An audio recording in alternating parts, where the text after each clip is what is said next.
Hello दोस्तों। तो लेके आ चुके हैं लेक्चर 2 को, जो कि है इनसाइड द एटम का लेक्चर 2 जिसमें हम पढ़ने वाले हैं सबसे पहले बोहर्स स्टेबल एटॉमिक स्ट्रक्चर, और इसके बाद हम देखेंगे क्या होता है प्रोटॉन,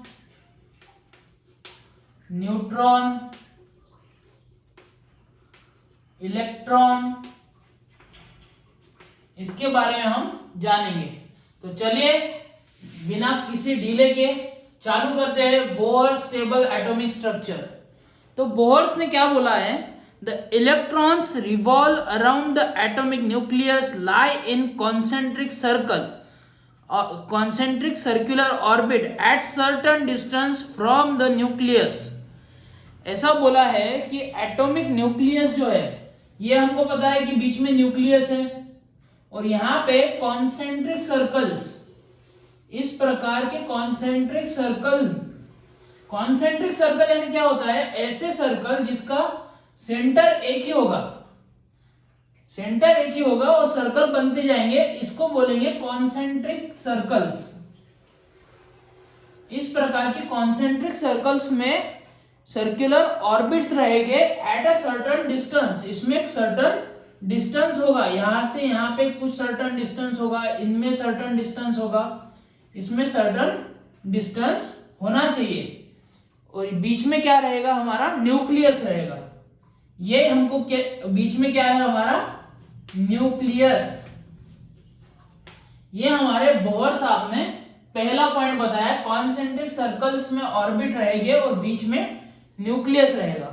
दूसरा पॉइंट ये बताया गया कि energy of an electron is constant while it is in a particular orbit.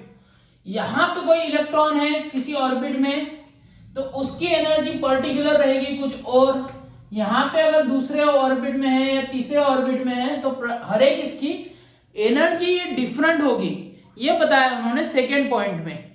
और तीसरा पॉइंट क्या बताया उन्होंने, तीसरा पॉइंट, अगर कोई इनसाइड ऑर्बिट में से एक्सटर्नल ऑर्बिट में कोई इलेक्ट्रॉन जंप कर रहा है, कोई इलेक्ट्रॉन ने यहां से इस ऑर्बिट से दूसरे ऑर्बिट में जंप किया, तो यहां पे एनर्जी क्या हो रहा था, एनर्जी को अगर ये इनसाइड टू आउटसाइड हो रहा है तो एनर्जी यहां पे एब्जॉर्ब होगी, एब्जॉर्ब एनर्जी। और अगर इसके अपोजिट जा रहा है, यहां से कोई इलेक्ट्रॉन जंप कर रहा है इनसाइड में, ये आउटसाइड से इनसाइड में जा रहा था, यहां पे इनसाइड से आउटसाइड में जा रहा है, तो यहां पे एनर्जी इमिट होगी, इमिट्स एनर्जी, यहां पे एनर्जी इमिट होगी। ये हमको बताया था बोहर साहब ने। यहां पे बोहर साहब ने हमको एक और बात बताया, जो कि शेल के नाम क्या क्या होंगे। सपोज ये हमारा न्यूक्लियस है और यहाँ पे न्यूक्लियस में ये पहला शेल है, तो इसको हमने के नाम दिया है, KLMN 1 2 3 and 4, second, third and fourth.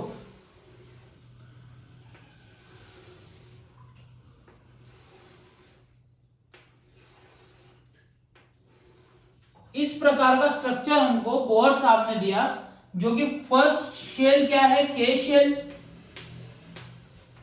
Second shell है एल शेल, फिर है एम शेल, फिर है एन शेल,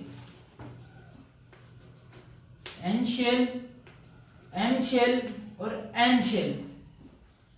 इस प्रकार का स्ट्रक्चर हमको बोहर स्टेबल एटॉमिक स्ट्रक्चर ने बताया। और इन सब की आगे की जो एडवांस स्टडी की गई, ये सब की गई क्वांटम मैकेनिक्स में। किसमें की गई, क्वांटम मैकेनिक्स। तो क्वांटम मैकेनिक्स में इसके आगे के स्ट्रक्चर्स की स्टडी की गई। इसके बाद हम देखेंगे atomic structure, main atomic structure, electron, proton, neutron की कहानी।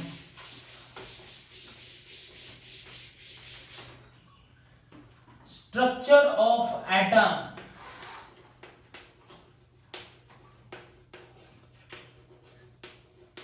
अब जा रहे हैं हम inside the atom, that is structure of atom, जो कि हमारे चैप्टर का नाम है। तो सबसे पहले आएगा न्यूक्लियस। सबसे पहले क्या था, ये आया न्यूक्लियस हमारा, और न्यूक्लियस के अराउंड इलेक्ट्रॉन रिवॉल्व करते रहते हैं, ये इलेक्ट्रॉन रिवॉल्व करते हैं। तो ये जो इलेक्ट्रॉन है इसको बोला है एक्स्ट्रा न्यूक्लियर पार्ट। इसको क्या बोला है, extra nuclear part, extra nuclear part, और इसको क्या बोला है, न्यूक्लियस। इन दो पार्ट में डिवाइड है। अब न्यूक्लियस किससे बना हुआ है, न्यूक्लियस बना हुआ है न्यूक्लियॉन से, टू सब एटॉमिक न्यूक्लियॉन से, टू सब एटॉमिक न्यूक्लियॉन से।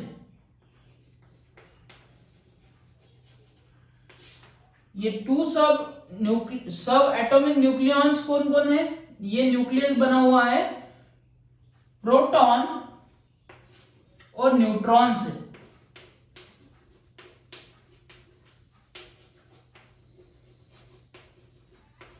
तो क्या आपको समझा है, एक्स्ट्रा सेल्यूलर पार्ट में क्या है, इलेक्ट्रॉन है, और न्यूक्लियस में सेंटर में क्या है, पॉजिटिवली चार्ज प्रोटॉन, और न्यूट्रॉन। तो चलिए इसके बारे में थोड़ी सी बात करते हैं।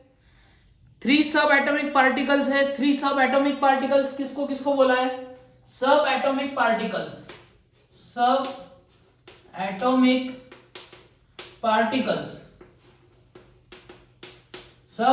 पार्टिकल्स बोला है प्रोटॉन, न्यूट्रॉन और इलेक्ट्रॉन को। और ये इलेक्ट्रॉन को ही क्या बोला है, एक्स्ट्रा सेल्यूलर पार्ट, और न्यूक्लियॉन्स के क्या पार्ट है, न्यूक्लियस के पार्ट है प्रोटॉन और neutron.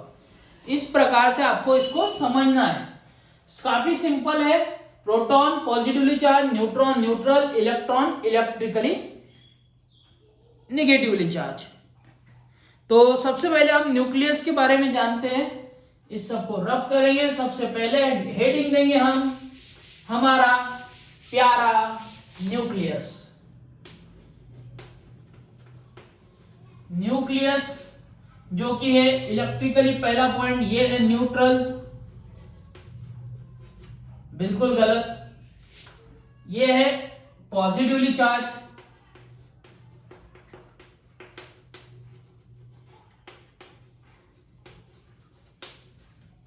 Charge, almost entire mass of atom is concentrated in nucleus. पूरा मास इसी में कॉन्सेंट्रेट हुआ रहता है, मास कॉन्सेंट्रेट हुआ रहता है न्यूक्लियस में। बाद में न्यूक्लियस के 2 सब न्यूक्लियॉन्स बताया मैंने, सब एटॉमिक पार्ट, जो कि है प्रोटॉन एंड न्यूट्रॉन।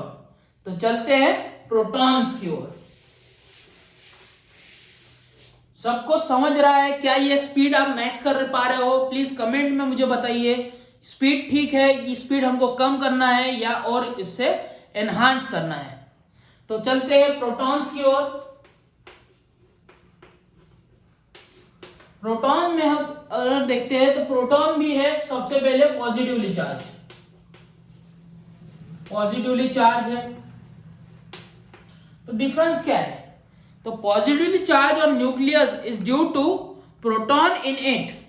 न्यूक्लियस में, ये न्यूक्लियस है, न्यूक्लियस में जो पॉजिटिव चार्ज है वो ड्यू टू है प्रोटॉन। न्यूक्लियस में जो पॉजिटिव चार्ज आया था, जो बताया था मैंने, वो किसके कारण था? प्रोटॉन के कारण था। रिप्रेजेंट करते हैं इसको हम स्मॉल पी से, स्मॉल पी से इसको रिप्रेजेंट करते हैं। उसके बाद each proton carry a positive charge that is 1e। Each proton carry positive charge, 1e positive charge होता है 1e, that is equal to 1.6 into the 10 to the power 19 minus 19 coulomb.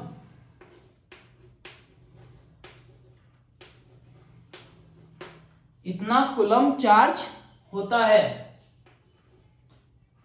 1.6 into 10 to the power minus 19 coulomb charge होता है एक proton पे। Number of proton in nucleus of atom is the atomic number of element denoted by Z। इसी को हमने atomic number बोला। क्या आपको समझ रहा है? प्रोटॉन के नंबर को ही एटॉमिक नंबर बोला जाता है। 1 proton is approximately equals to 1 Dalton.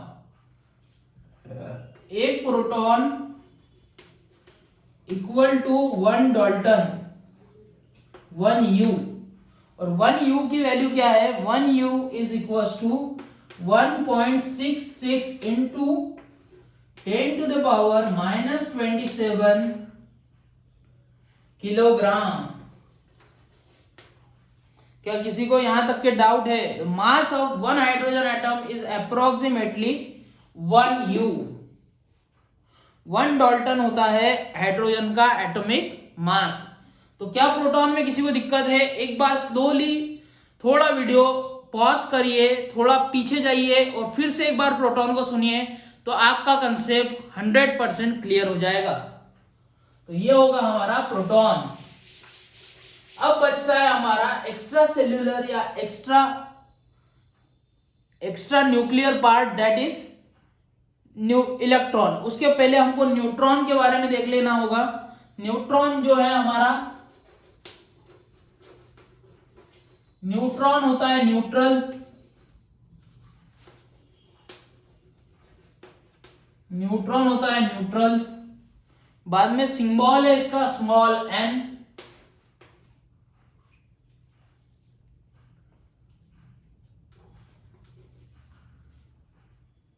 Neutron और mass of neutron is approximately 1 U।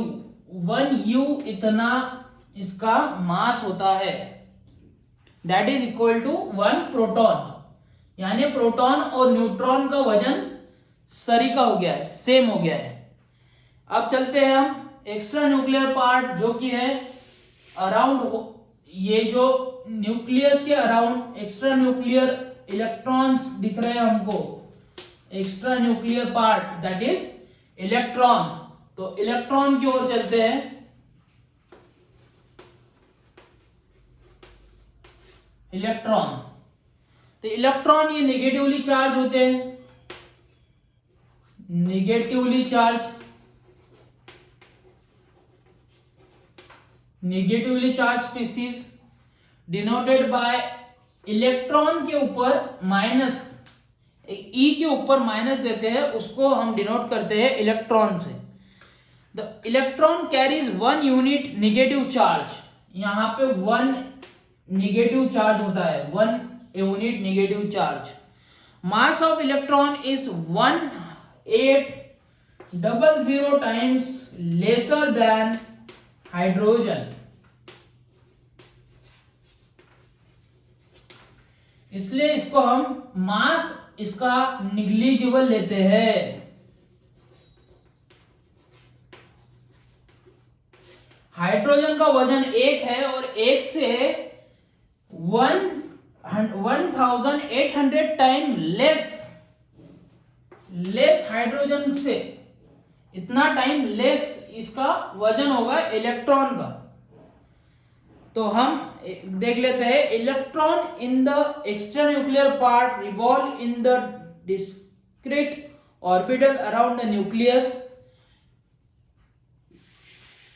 Specific orbital में ये रिवॉल्व करते हैं। ये हो गया हमारा न्यूक्लियस। ये हो गई पहली शेल, ये दूसरी शेल। तो ऐसे शेल में इलेक्ट्रॉन पूरी तरह से घूमते रहता है, ये ऐसा रिवॉल्व करते रहता है। The orbits being 3 dimensional in nature, ये ऑर्बिट्स जो है, ये ऑर्बिट हो गए, ये हो गए, ये दोनों क्या हो गए हमारे ऑर्बिट्स। ऑर्बिट्स को हमने आगे जाके क्या नाम दिया है, shell. The number of electron in the extranuclear part is equal to number of proton in the nucleus.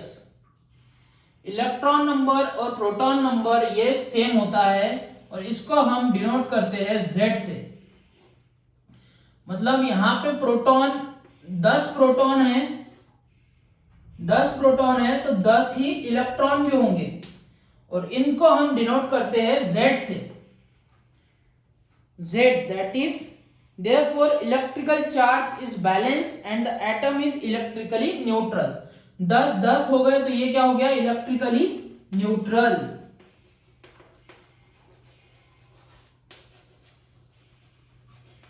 Electrically neutral हो गया। तो इस प्रकार से हमने देखा है। बाद में अगर देखते हैं हम सिंबल नोटेशन कैसे देंगे हम किसी को, किसी एक एलिमेंट का अगर सिंबल देना है हमको, सिंबल, और ऊपर लिखेंगे हम A को और नीचे लिखेंगे Z को। यहां पे A क्या हुआ, एटॉमिक मास नंबर हुआ, एटॉमिक मास नंबर हुआ, और Z क्या हुआ, एटॉमिक नंबर हुआ। जो कि मैंने बताया था पहले, प्रोटॉन और न्यूट्रॉन को मिला के ये हो गया हमारा, सपोज एक कार्बन का लेते हैं तो 6 और 12, तो इसमें 6 न्यूट्रॉन है और 6 ही प्रोटॉन है और 12 इसका मास नंबर हो गया। इस प्रकार से हम सिंबल देते हैं। अगले वीडियो में लेके आएंगे हम इसका आगे का पार्ट, जो कि हमारा होगा आखिरी पार्ट। सॉरी, तो देखते रहिए आखिरी वीडियो को, जो कि इस चैप्टर का होगा एंड। तो चलिए देखते हैं लास्ट वीडियो को। तब तक के पढ़ाई करते रहिए और like share and subscribe to my channel Prajwal दुरपकर।